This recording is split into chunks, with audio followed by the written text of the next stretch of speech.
This is a very exciting episode for reasons that you'll find out about in just a minute if you're listening. This is episode 273. We're recording this live on February 9th, 2023. This is Human Factors Cast. I'm your host, Nick Rome, joined today by Mr. Barry Kirby. Hello, and great to be back here. And back from wherever you've been, Mr. Blake Arnsdorf. From the deep reaches of the internet. How's everybody doing? Hey, Blake. It's so great to have you back on the show.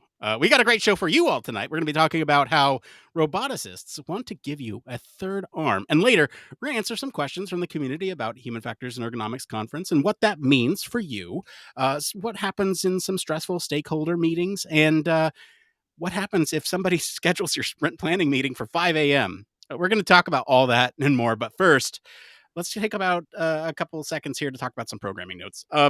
If you are listening to this, it's likely that you've seen in our podcast feed this week that our Human Factors Minute trailer is live now. It's out on March 1st, but you can listen to the episodes a day early if you subscribe to the feed. So for all of you, if you want to, there's a link in the description of this episode. You can go follow it over there. Human Factors Minute traditionally been a supporter-only show, but now we're making it freely available to the public, part of it anyway. And then coming up soon, Friday, February 24th, we have the first Human Factors and Ergonomics Society HFES Town Hall of the season. So that'll be a great time. Come and join us. Come with your questions. It'll be a good time. But Blake, I have to know, what have you been up to since the last time we talked? Welcome back, man. Thanks for having me back on the show. Yeah, it's been a long time. It's been almost a little over a year. But yeah, just kind of finding my way through what I want to do with my career and making different changes and moves, kind of moving a little bit more towards design and development from being a user experience researcher for a little while. But not a whole lot. It feels really good to be back here talking with y'all about human factors things. And I'm really excited just to do a little banter with you guys. It feels great to have you all in one place. Barry, I have to know, what's the latest going on over at 1202? So at 1202, we've still got the interview with Steven Shorrock up there. And in that, he gives us an overview of his career with some really interesting and cool reflections on some of the things that he's got up to and what's kind of shaped and molded his career. And one of the most interesting things for me was where he turned around and said, rather than deliver a report, he wrote a letter to the management. And that was just phenomenal. I would never have the guts to do something like that, I don't think. Or maybe I would now that I've had the example. But we're also broadening our reach. So we've now got a dedicated TikTok, Instagram accounts, and we're trying to push some more content. So the shorts we're trying to get to be a bit more professional and a bit more dynamic. So we're putting more effort in the background. Basically, I'm learning how to do this editing stuff. So we've got some really exciting interviews coming up as well. So some of them are in all scheduled. 2 of them coming up in the next month. 2 of the most exciting ones I think I've done. Yeah, I was very excited about Steven's interview being really good. These 2, I think, might even just be even that one step higher. I'm very, very excited. Oh, I have to know. You can type it in this chat that we're all looking at, but no one else will know. All right. Well, thank you, Barry. Let's get into the part of the show everyone's here for.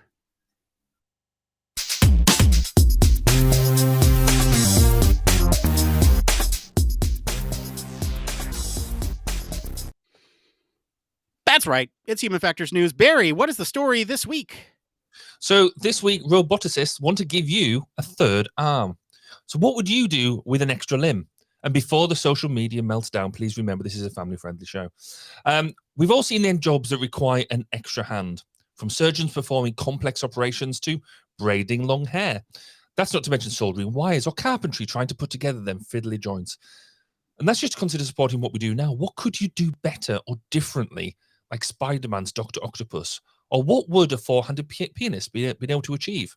Or a gymnast with 4 arms? Such scenarios may seem like science fiction, but recent progress in robotics and neuroscience makes extra robotic limbs conceivable with today's technology. The research group at Imperial College London and the University of Friedberg in Germany, together with partners in European Project NEMA, are figuring out whether such augmentation could be realized in practice to extend human capabilities. The main questions the team is addressing include whether the human brain can control additional body parts and what neural signals can be used to do so. The researchers believe that extra robotic limbs could be a new form of human augmentation, improving people's abilities and expanding what they can do with their bodies. The study differentiates 3 levels of human augmentation, with the 3rd level being the least mature technologically, but offering users an extra degree of freedom without taking away mobility from any other body part. The researchers are working on both invasive brain-machine interface implants and non-invasive methods to pick up brain signals, including EEG and EMG signals produced by muscles. So, Blake, the million-dollar question here: what would you do with your 3rd hand? I'm most concerned about like walking through doors with a third arm and just getting stuck, not being able to move through it effectively. But like all kidding aside, this seems pretty insane. I love the idea of like music creation changing, especially like from the piano perspective, being able to like make pianos with 2 extra octaves or something like that. But when I started thinking about that particular concept, it's almost like a human evolution type of thing, where now you've introduced a completely new limb or completely new set of limbs. How does that change and augment our entire environment? How does it change your day-to-day life? How does it change jobs? There's just a lot of cool augmentation that can happen, and like productivity may skyrocket. Like people being able to do that third thing that they can't normally do. But ultimately, for me, what I'm most stoked on is the neural communication part. Like, does that really provide a medium for doing different things, controlling things with your mind that we typically don't do, like computing or anything like that, outside of just like a third arm? But that's kind of my initial take on it. It's really cool. It seems really out there, but I'm really excited about the neuroscience behind it. And I mean, like from the mental capacity, can we even handle that as humans? Can we handle knowing where a third arm is, right? To be clear, really quick, to be clear, you were talking about this is an audio medium, and just in case it was misunderstood, you were talking about people who play pianos earlier, right? Not the other Mhm. thing. All right. So there might be just a little bit of outside influence that happened, by the way, with the selection of this story, Barry. But but my first reaction to this story is this would have been an amazing thing to have when my son was an infant, because there's just so many things that you need to do as a new parent that you just need an extra hand for, whether it's, you're holding baby and you need to, I don't know, get out a wipe or something, and you're like trying to one hand it and you're just relying on the weight of the wipes to like grab it from the container. And if you had a third hand to hold that thing down, or to actually grab the wipe with, and you could use your other hand to hold it down, or to change a diaper and hold other things while you're doing a diaper, like, or if you're even referencing how to do something as a new parent, you can hold your phone with a how to thing right here, and it's just permanently mounted there, and you're like reading step by step, and you're navigating through it while your actual 2 hands are free. But beyond that, we'll talk about some of the mental capacity things with respect to how to actually control these things a little bit later. But that was just my initial thought, is like, how is this going to work? Barry, what are your initial thoughts on this? I think I'm in the same boat as both of you. That no, it's fantastic. The mind boggles. It's amazing. And where do you stop? If we can get an arm right, well, they're talking about like extra legs and extra fingers, and can you get an extra? What more can you do, and what could the mind cope with in making this sort of stuff work? Because to get an arm working, surely then it's only if you've conquered all the hurdles to get you there, it can't be much further to get you elsewhere. But on them serious point, I'm very much in with Blake here. I'm really interested in this control aspect. How do you make this, and this no pun intended, how do you make this truly hands free? Because normally when we have this sort of third arm, we see it with surgeons, don't we? And it's remote articulation. Whereas this is what we're talking about, is having that something, an extra useful capacity. So I'm really excited to dive into this discussion. Before we do that, we had you've actually reached out on social media, Barry, to see what people in the community are saying. Do you want to read one of these, just in terms of another application that we could potentially use technology like this for? Yeah, really so critical. I did reach out massively, and that might have persuaded. I influenced maybe a little bit where the subject came from tonight, but I wanted to highlight a comment by Rob Hutton, who's a lecturer here in the UK, and he commented on LinkedIn that a really high tech and critical use of this, something that we all struggle from, is when you've got that itch in the middle of your back, it would just be able to get it for you. So, and I mean. That, to be honest, that was one of my first thoughts as well when it was there.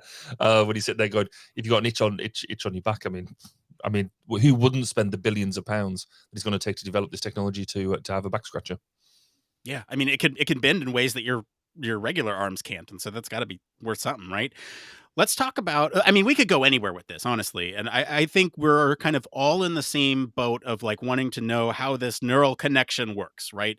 So let's talk about how you control this thing, or at least a little bit more about how you might control this thing. So for from what I understand, there's two different ways in which you could, right? You could look at either a traditional brain computer interface where it is interfacing with your brain, the invasive technology, right? So that might be one way that you're looking at. It's kind of the physical control, neural signals going in and controlling these things. There's also non-invasive technology that can be used.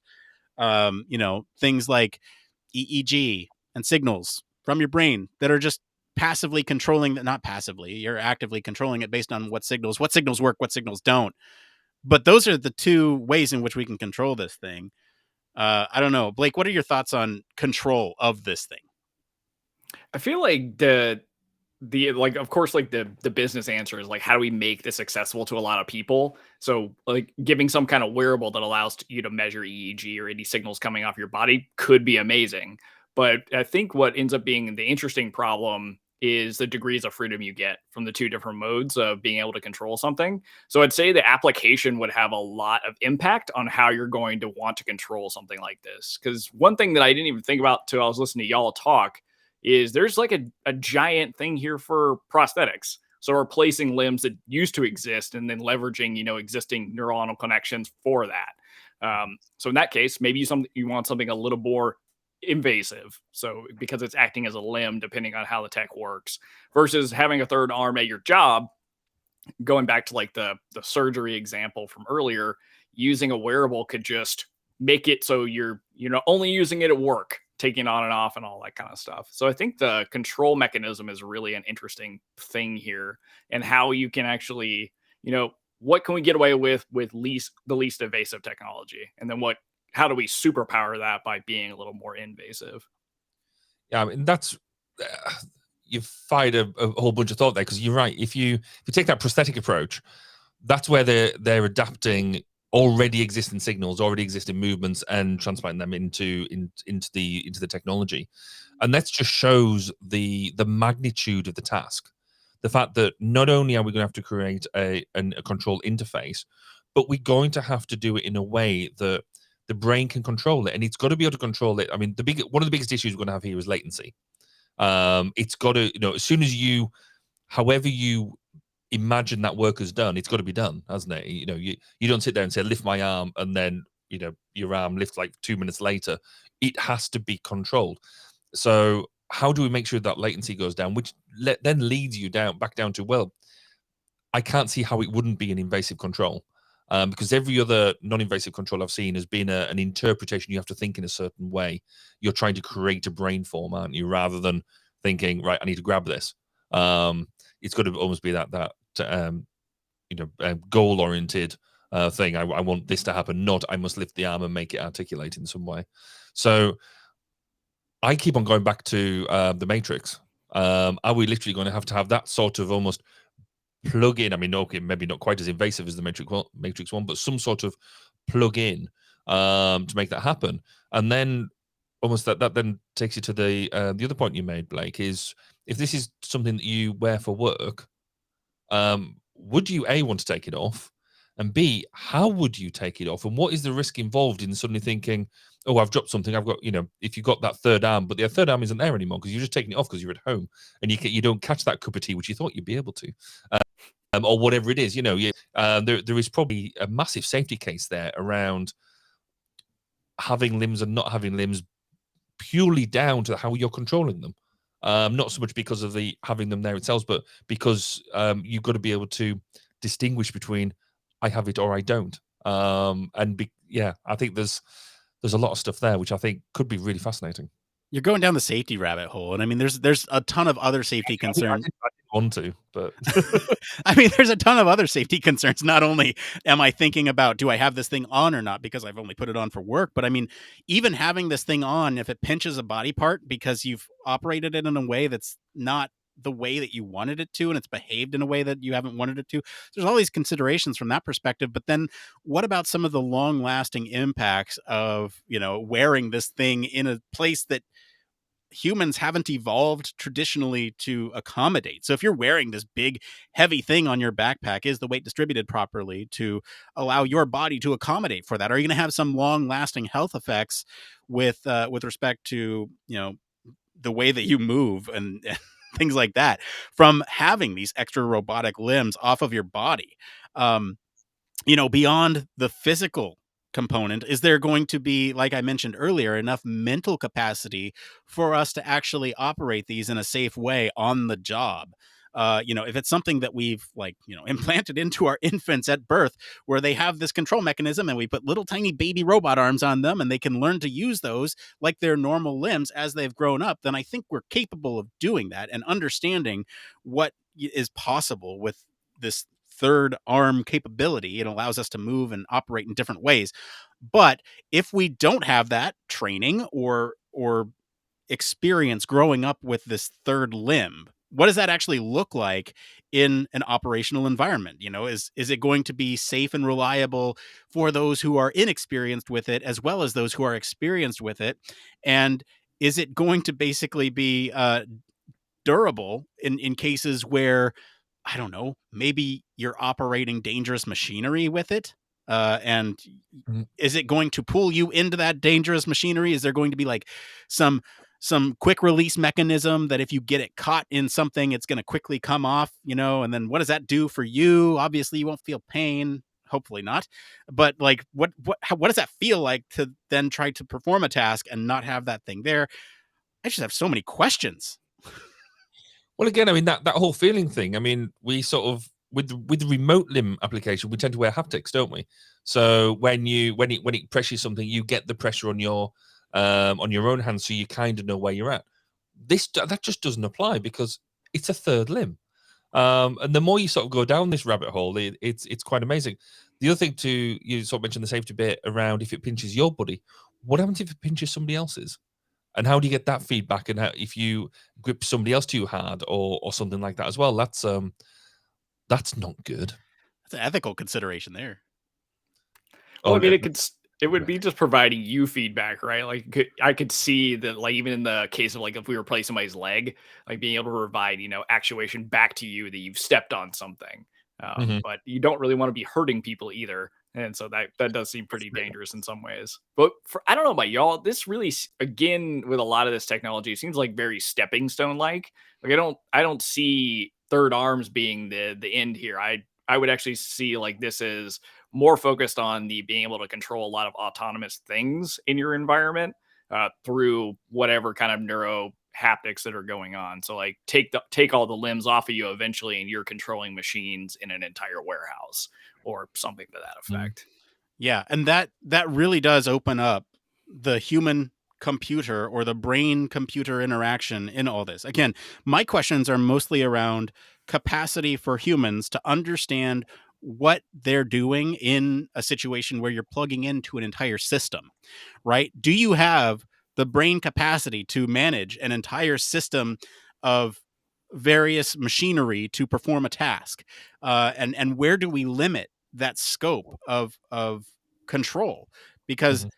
that scope of control is going to be really important for just our ability to do something. Like, just take, okay, I'm going to bring it back to the arms really quick. Imagine you have two extra arms on your back and you're playing a piano. Okay, it's for me, even having some experience, it's hard enough to play with two hands, to really practice at it.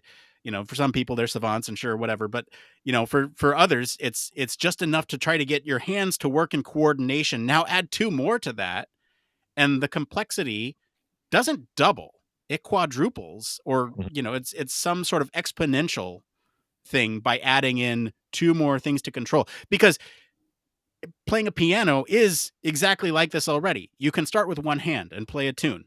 Then you can add in your second hand and play, the accompaniment. And then you add in your foot with sustain pedals. And so you're now controlling three different things that control different aspects of the piano. If you add in two more limbs that are doing different things, I guess I'm kind of convincing myself that it's possible. but it's a lot to think about. So the flip argument I give to that is you've got, rather than think of a piano, think of an organ, like a church organ or something like, which has got, some of the big ones have got like 4 keyboards. And so that means you could be playing, and literally you have to choose which ones you're going to play. You could be playing all 4. And that would produce such a different type of music at that point. But yes, I mean, it's just that I think once you work out how you are going to control one, because it's a constant refrain, isn't it, that actually the brain is underutilized massively. It's got loads of capacity and stuff. We just don't really truly understand, and we're evolving to do it. The digital natives of today could control way more digitally than digital immigrants and older generations, because it's an evolutionary thing. So no matter what happens now, it might seem quite fantastic now. In 10 years' time, I'm thinking 10, 15 years' time, this is going to be completely normal. And we're going to have evolved to use it. I mean, look at a basic gaming controller. There's so many more functions on there that people can easily adapt to, younger generations easily adapt to now. I struggle to use them all because I'm of that slightly older generation. So, these things evolve. So I think once they come in, as you said, I think this is a stepping stone. This is, it's always the first to market type of thing. How are we going to use it? How are we going to make the most of it? But it is still really exciting. I mean, actually, for your piano thing, it wouldn't necessarily be another hand on the keyboard. It would be the thing to turn the page of your music. Yeah. And I want to comment on 2 things. One, the video game controllers thing. Okay, I was gonna give my son like Super Mario, jump left and right, and that's basically all I have, with some throwing in there too. He's like fully playing Hot Wheels games where you're not only maneuvering the car left and right on the track, you're going forward, you're going backwards, you're doing drifts. He's doing drifts and he's 3 years old. He's also, okay, not only that, but that you can use the secondary stick, the right stick, to maneuver your vehicle in midair for jumps where you're like going off a ramp and then you have to turn the car upside down to land on a magnetic track. He's doing all that at 3. And I'm like, I was going to give this kid Mario to start with, and he's like, it's really way beyond impressive. that already. Yeah. The second piece, I don't remember what my comment was. I'll get back to it. I'm sure it was amazing. What do you think about to pick a point that Blake made earlier around it being, widely available, something that's going to be widely available? I mean, there's got to be massive social implications for this, because if this appears at your local technology store, it's not going to be cheap, is it? So, I mean, there's got to be, what are the social impacts of this? If you've got this 3rd arm, 4th arm, whatever it is, an extra foot and you can run quicker or whatever it is, does that mean that, is it just a toy? Or is it going to give you more capacity and capability? It's going to make you more employable because you bought it, and therefore it becomes basically a differentiator because you can afford to buy a funky gadget. Well, that's almost what I was thinking. Like, for certain jobs, do you now have to be certified to use this device in a workplace setting? And how does that change, like, the education system or job onboarding? And there seems like there's a giant, design chasm there of onboarding somebody to how to use one of these devices for a job, especially if we're talking about these things that are a little bit more serious, like being a surgeon, working in construction, putting together automobiles, versus like being in your own home and being able to use it. So I would imagine it kind of changes a lot of things from the employment perspective, which I know that's like a giant, thing that people are already dealing with the AI perspective on that. I remember what it was. I was going to jump in with a joke about one-man bands complaining that their jobs are being taken now by robotic arms. But I mean, along the same line of job requirements, right? This opens up a whole additional aspect of jobs, because, well, it opens up new jobs to begin with, because you have to have technicians and engineers to maintain and repair these robotic arms, these robotic limbs. You also have to have updated skills, like you were saying, Blake. Like, you have to upgrade these skills to operate these robotic limbs. And so is there some sort of certification that says I can use one of these on the job? And then there's also opportunities for development and manufacture of these limbs, obviously. But then what happens if you get those jobs that are automated by basically recording someone's input, putting a robotic limb and just repeating that input, right? Like recording macros and having an arm do those jobs. Do we need people to do those jobs anymore if we just have a power source and somebody's initial input making that thing happen?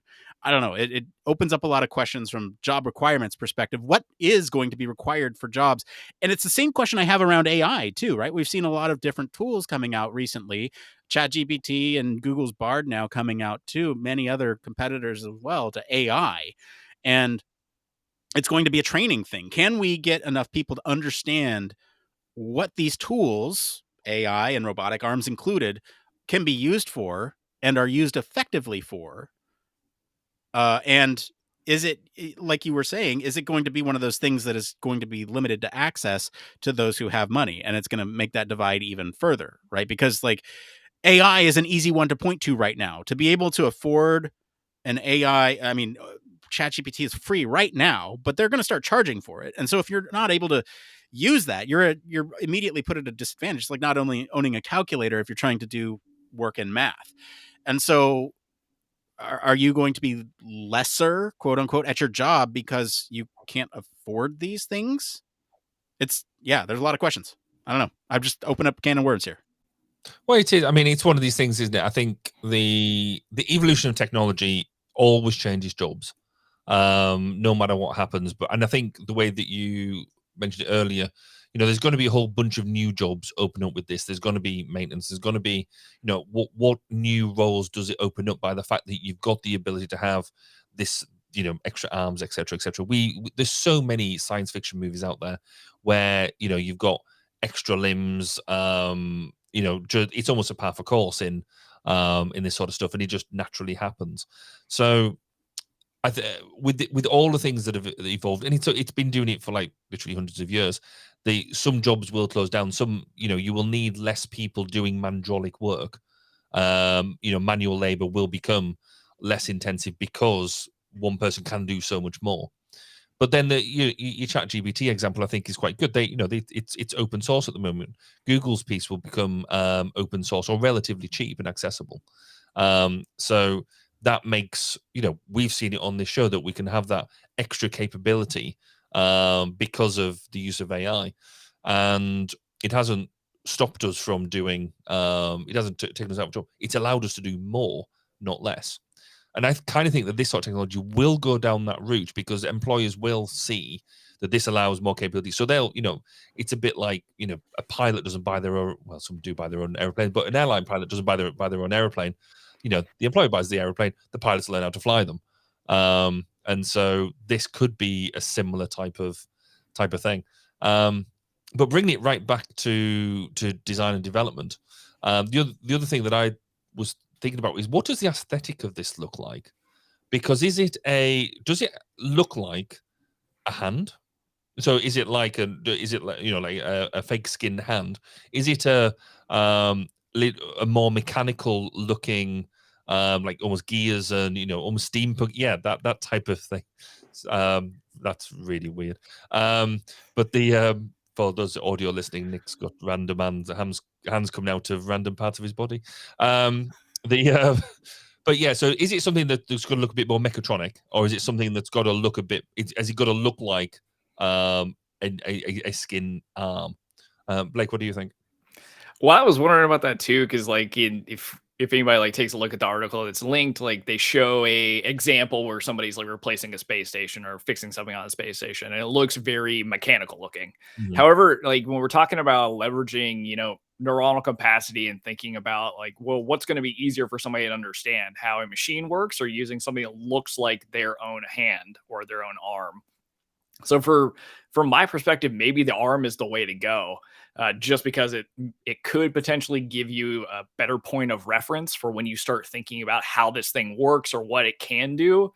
That we're not really stuck in that like, okay, I need this extra limb to do this action for me. It's as simple as like pick that up or give me that thing off the shelf. But Nick, what do you think? How would you have this designed? So I've thought about this a little bit because I'm not super happy with the illustration on the original article. And I mean, there's they do kind of have this back to further expand on your point. They have a backpack with 2 arms sticking out of it that are kind of right behind your arms, and they're kind of rotated. They're robotic in nature.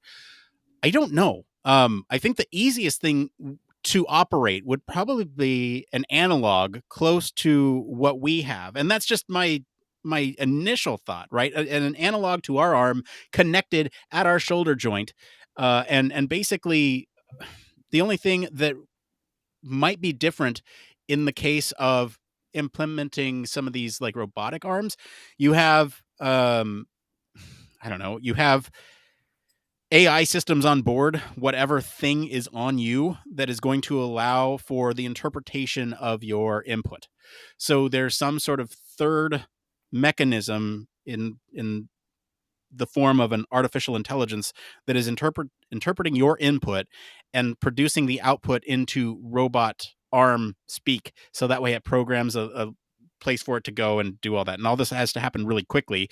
So that way, if you do have those thoughts of like, pick that thing up, um, it's got to deconflict between what your intent is with your arms, with your custom fleshy bits, versus the robotic bits.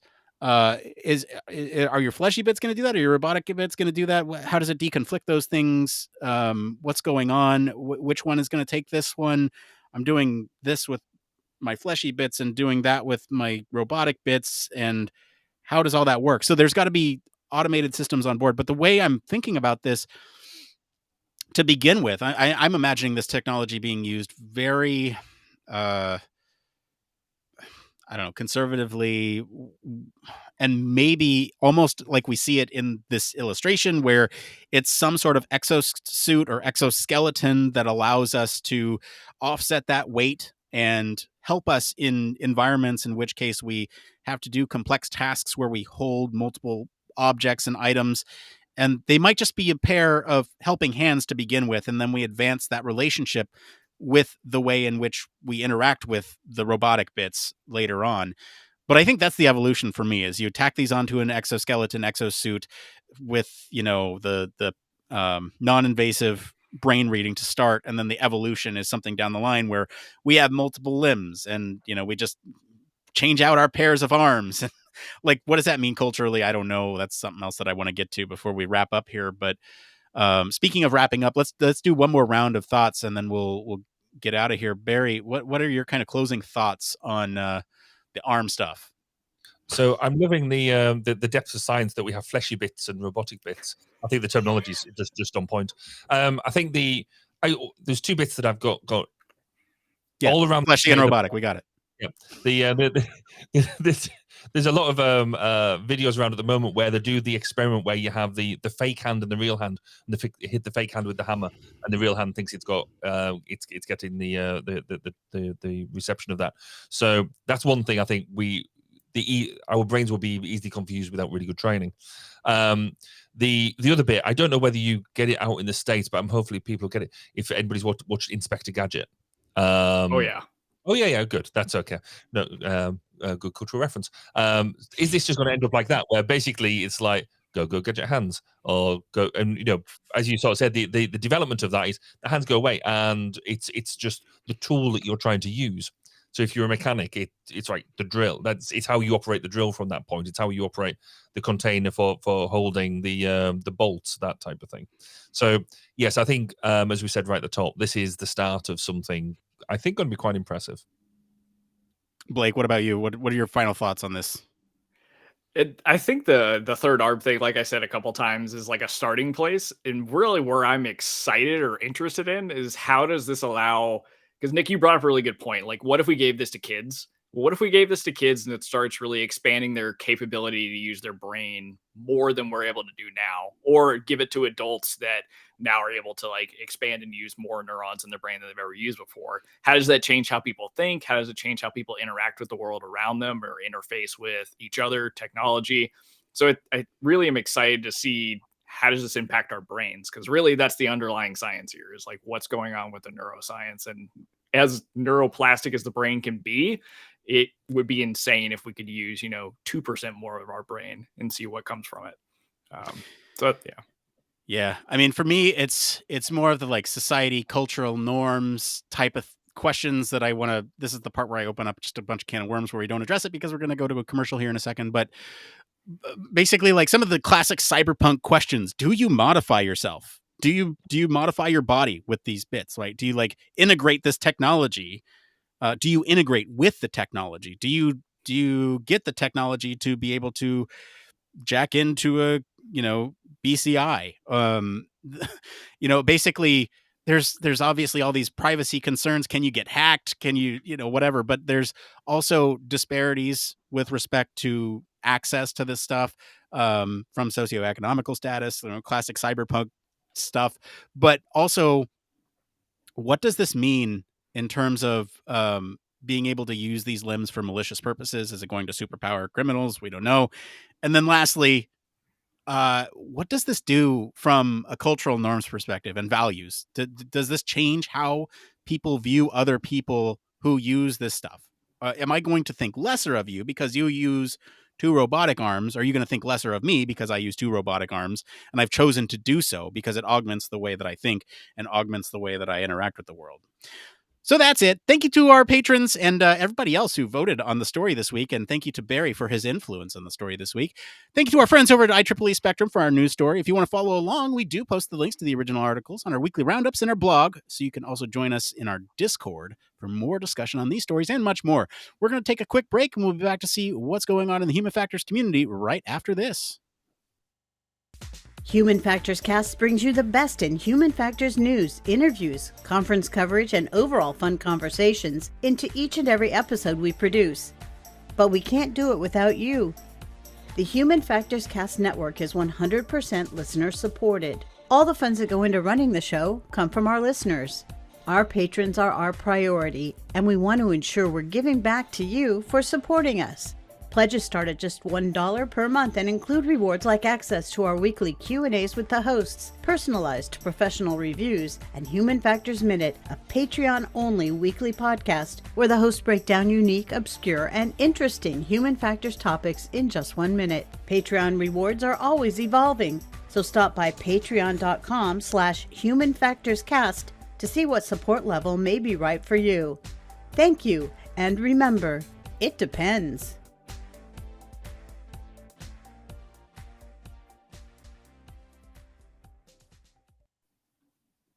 Yeah, we'll need to change that once Human Factors Minute goes live. But a huge thank you to, as always, to all of our patrons. We especially want to thank our Human Factors Cast All Access patrons, Michelle Tripp. Let's talk about Human Factors Minute for a second. I brought it up at the top, but again, it's going to be live. It's going to be public for public consumption on March 1st, early if you subscribe to the feed. But total right now, currently for our patrons, we have 166 episodes out there. That'll be on a slow drip for all of you listening to it publicly, but the total time we have 3.5 hours just about of Human Factors Minutes out there in the world. 3 hours, 29 minutes, and 6 seconds. Average playtime is at 1 minute and 15 seconds. So you're actually getting a little bit more than a minute in each Human Factors Minute.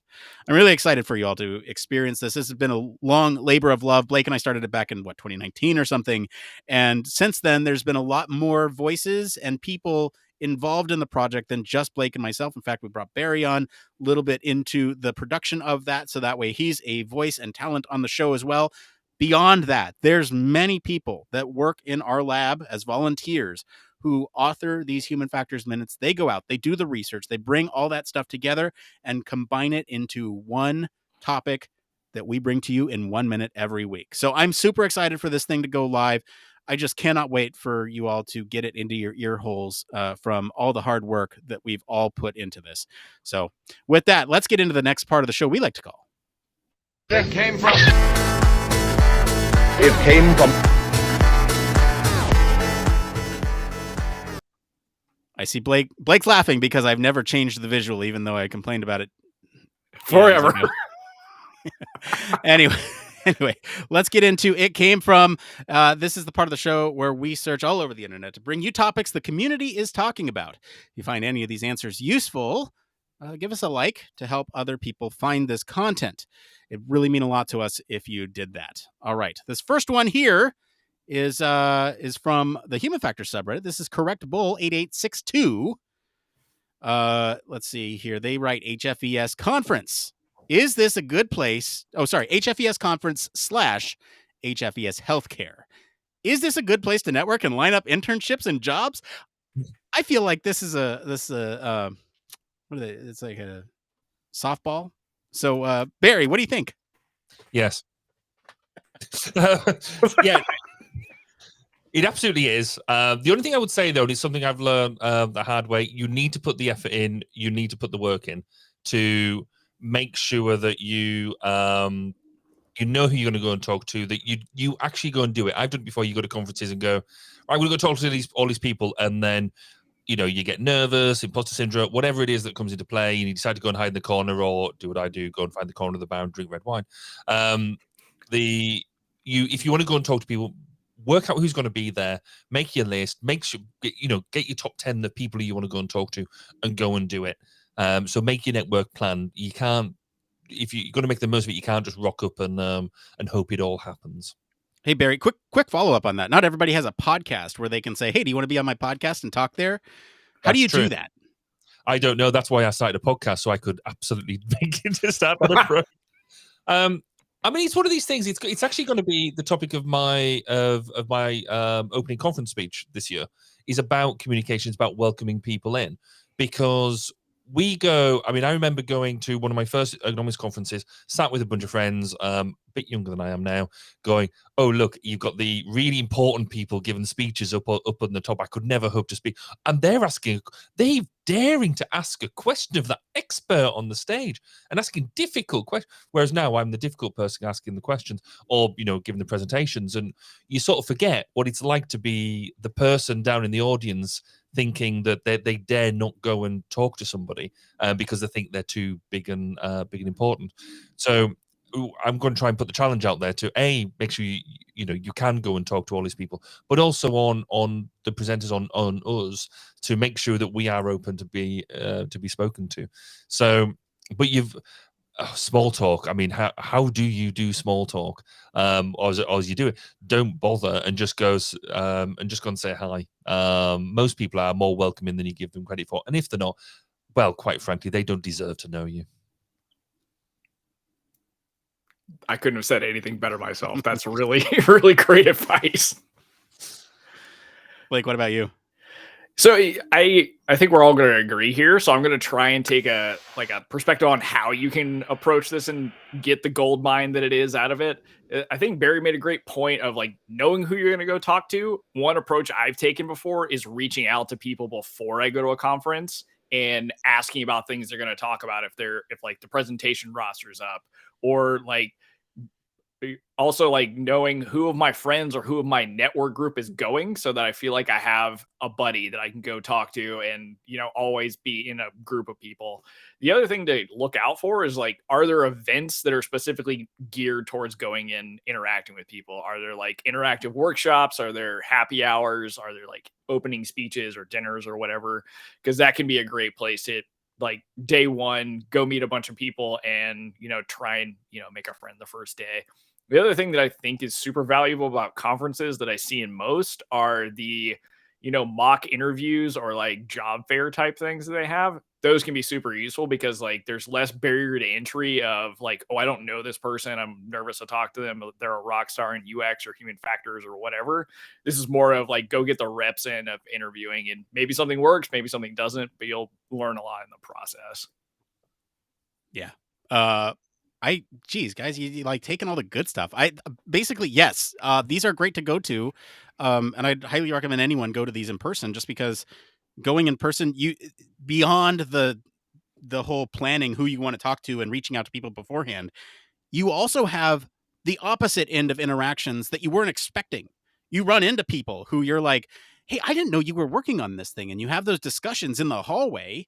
After a presentation, you go to these discussion panels and somebody brings up a really good point that you didn't think about. And then it sparks an idea, you spark collaboration between, and it's just these ideas are just flying at conferences. And like Barry was saying, it can be intimidating to brainstorm with somebody else who may know more than you. And it's okay to be humbled in that way and say, oh, I just didn't know about that. That's great that you've already researched that thing that I just came up with. But also, it's that might spawn further additional ideation and collaboration between you and another person. And it's also possible that you might be working on something totally distant from the topic being talked about, but have a way in which that topic can be applied to what you're working on, or vice versa. And that's another form of collaboration that you can do. And so it's just like, yes, there's everything, everything. Just go. And the healthcare symposium is coming up soon. In fact, we'll have some coverage. Not sure what exactly yet, but we will have some coverage this year. So that's great. Yeah, I don't know. That's all for this question. Let's get into the next one here. This one's stressful stakeholder meeting this Friday by Jammers 9787 on the UXResearch subreddit. They write, I have a meeting coming up about research processes and templates I've been using. General research ops rather than specifics of all the studies being run. This individual I'll be presenting to is known for being blunt, cold, and very critical. I've seen them during other presentations, and they essentially cross-examine people and everyone leaves the meeting feeling worse than they came in. Does anyone have any tips on how to manage stakeholders like this? Barry, you know anyone like I don't know what you're talking. So, right, I'll give you some advice, and I advise you not to take it. So, right, the one way is just take it. If you know what they're like, you know it's going to be, you know it's not personal. Just let it wash over you, and it's their problem, not yours. Unfortunately, I can't take that advice because I don't like letting people to get away with that. I see no reason at all why anybody should be allowed to get away with being insert expletive at that point towards you when you're just trying to do your job. So I have two approaches to it really. One of them I call it out and suggest that not in a nasty way, not anything like that, but along the lines of I don't think necessarily we need to be that argumentative, that defense, whatever it is that they're being. We can maybe counter things in a slightly friendlier manner, whatever. The other one I quite like doing, and it depends how much I want the job to continue and whatever. But I just go reflective. If they're being blunt, cold, and critical, then I'll just reflect it back at them. And sometimes it's a good way of I think 50-50. If you're doing that, some people will actually take that and go, "Oh, I see what they're doing." Is that what I'm doing? Oh, right, okay. Or they'll just get really sort of, how dare you be like that with me? And then somebody else will point out, it's just like two of the same people in the room. So the problem with doing that is if with any of them approaches, you kind of got to be vaguely confident in your position, because otherwise it's not necessarily good for employment longevity. Particularly if they're senior, I've seen it unfortunately go wrong for myself on a couple of occasions. But fundamentally, I don't believe it should happen, and I wish everybody felt empowered to call it out. It's not always like that. You can't always do it, but you should be able to. I would like to think. So, how do you guys keep hold of your jobs as opposed to doing it the way that I do it? I agree with you, Barry. I think that it's a rock and a hard place, especially like if you in the US, or I guess globally, if you look at the economy, like it's hard to say some of these things. Like you should feel like you're empowered to call this kind of stuff out at work, because it's probably not a place that you want to be working if that's not addressed by somebody else. And like you've got a group of peers that are just letting a toxic individual at a senior level make people feel this way. However, I do think there are a couple things to like take a step back and look at. From my like time being a designer and a very short stint of trying to be a stand-up comedian, I have a really thick skin. And I think it's an important thing to have if you're in the UX design community, or like even if you're a researcher too, because you have to present hard points sometimes that can be really difficult with different stakeholders. So one thing to try and do is separate it from taking it personally. If you know this person is going to act this way, do your best to look for actual objective feedback that you can use and be questioning about it. Like make sure that you can actually walk away with something. One interesting case that I had, because I'm not great at being super combative in group settings, but I will always go up to somebody afterwards and try and have a discussion of what just happened to that room. And I've found more often than not, some people don't know that that's the way they're coming off, and that's the way they're making people feel. So if you if you like can bring it up in yourself to go talk to the whoever after the meeting and get a better sense of, do they really understand what they're doing to people? I'll give you forewarning. This can backfire too, and just be an entirely worse conversation and make you feel even worse. And you, to Barry's point, you may lose your job because you lose your temper. But it's just like, try to take it with stride and like give the person the benefit of the doubt, even if they don't deserve it. And just kind of like see what you can do from taking it as a learning experience, having a conversation, a growth opportunity for you both. But that's definitely an easier said than done type of tactic. Yeah, you guys again took my answers. This is the downfall of going last, but I've never dealt with anyone like this before. Sounds like a totally unique experience that I have no idea how to answer this question. With this type of personality, I think there's my advice would be to be diplomatic about it. Try to take the high ground. If you do call them out, be diplomatic about it, right? Don't let them know, but be professional, right? Don't if there's the other piece of like understanding where they're coming from. And they likely have similar goals to you to make the product, process, procedure, whatever it is that you're working on better. That should be a universal goal shared between you two. And so they're coming at this from likely a place of trying to make that thing better. And they're just trying to add value, even if they come off as abrasive. And so, either take what they say to heart or don't. That's, I think, where they're coming from. And yes, there's a lot to be said about delivery, especially from three people on a podcast, because we all understand the importance of communication. Not everybody does. And it's a really tough place to be when you're encountering that combative, sometimes personality.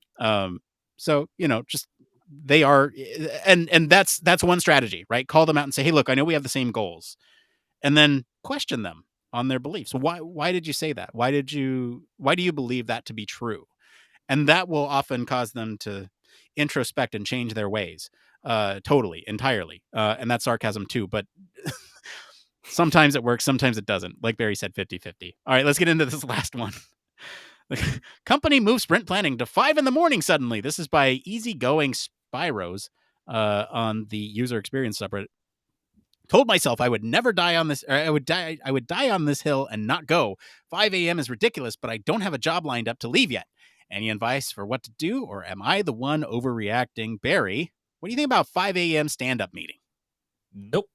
That's not, well, no, I'll qualify that. Right. So my general answer is if the sprint and the project is ongoing, so it's that's the way your company works, and what they're trying to do is to pull you back to a 5 a.m. start time, which isn't a 5 a.m. start time, it's a 4:30 start time, because by the time you get yourself sorted out, you prepped for if you're doing it properly, you need to do your prep. You need to know what you're doing, what you're contributing, etc., etc. So when are you going to bed? 5 o'clock is ridiculous. So I sort of have where I've worked in the past core hours. I like to get in at 5 o'clock in the morning occasionally, because that's my quiet time.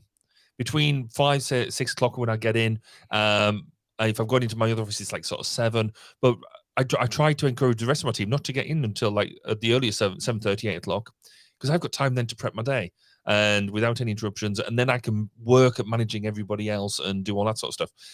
I think it's unreasonable to have meetings outside of, say, 8 or 9 to 5, because everybody works sort of some sort of flexible hours.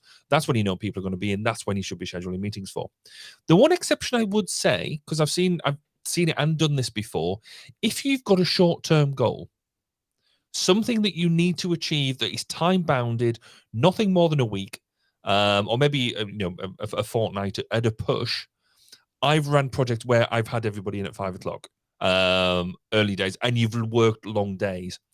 But that was for very specific reasons, very time bounded, to meet a critical deadline that was not my fault. But it was, we were talking like very, very important stuff to hit. So at that point, yes, you can do it and do that. And you then commence, you reward the staff at the end of it. You're buying them early morning breakfast at the job.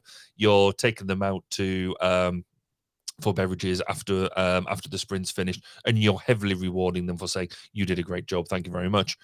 Short time bounded, emergency exercises only. But no, if you start to do that to me, then we wouldn't be working together very long. Blake, what do you? Are you a 5 o'clock man? Could you nail that?